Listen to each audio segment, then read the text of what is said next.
Farming life in another world is exactly what it says on the tin. It's farming life in another world. Guy dies, gets Isekai, and he gets overpowered farming tools and makes a farm. And then he makes a village. And then people come to that village. And I'm now going to talk about that. Because that is essentially just the entire anime. I just explained it in a nutshell. There's a lot of characters. Oh boy, is there a lot of characters. I'm talking actual village full of characters. The problem is, not many of these characters have characters. Like, the best you'll get is these three being selfish, being idiots, and being higher class. Speaking of, the world building, I don't know what to say about it. There's vampires, there's elves, they explain that these people have jobs, there's a angel of death.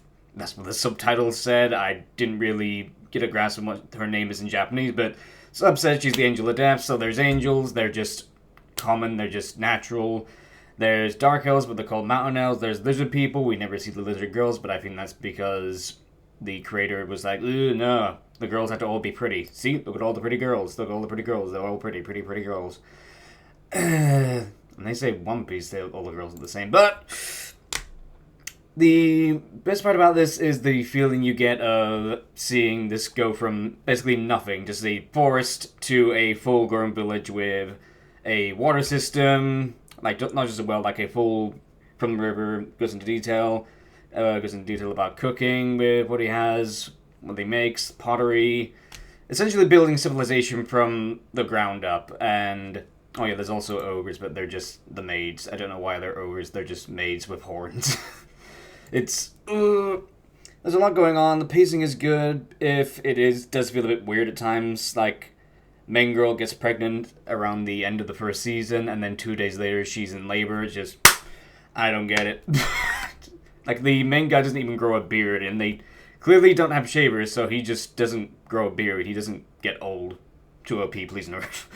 But, it does feel good. It feels like Dragon Quest Builders, the anime. But Dragon Quest Builders had a lot of character, and the characters had characters. I don't know, it feels like the species themselves aren't really species, like the maids just act like the maid, the head maid acts like the head maid.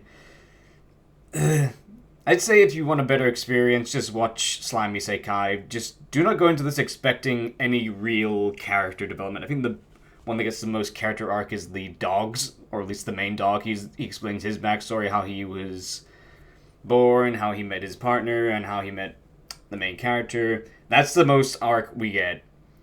Other than people in this really like alcohol, and as Ark told me yesterday, that's because, again, the tools he had make all the things he grows taste really good, so... But they only make wine, they never make ale. I'm very disappointed. I'm very disappointed in this man. He didn't even make sake, just wine. Just wine, wine, wine, wine, wine, wine, wine. There is one moment where I think was a bit funny, where they explain exactly how graduous, how long it takes to farm rice, both in harvesting it and even just growing it. It's just ages, and it just goes, ugh. So this is why people in Asia just treat rice the way it is, because it takes so long to grow and harvest. But there are moments like that, but other than that, the farming itself part doesn't get too much attention. Like, even the building, they just go, yeah, we made wood, and then we put the wood on top of the wood, and then we have a house.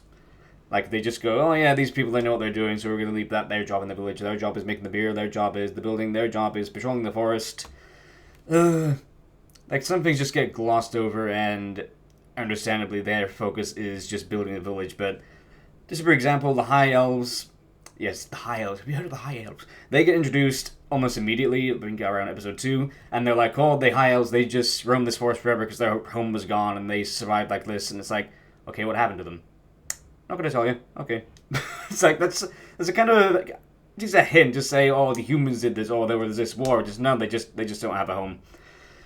And apparently this world is hard to live in because the beast folk are like, oh, we can eat more than just once a day, hooray, when they get to the village. But then we see other towns, and they seem pretty normal. It doesn't seem like a desolate world, it doesn't seem all that different.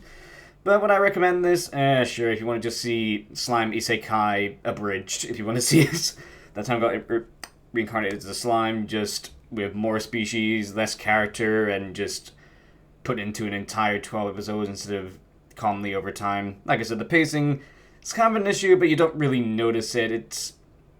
I'd say give it 3 episodes, and if you're hooked, just want something to, just anything to watch, If you just after something to watch, you could do way worse. It's not good, but it's not bad, but that's farming life in an Isekai. I don't think it's going to get a second season, but I wouldn't be surprised if it did. Anyway, until next time, ta-da, goodbye, take care.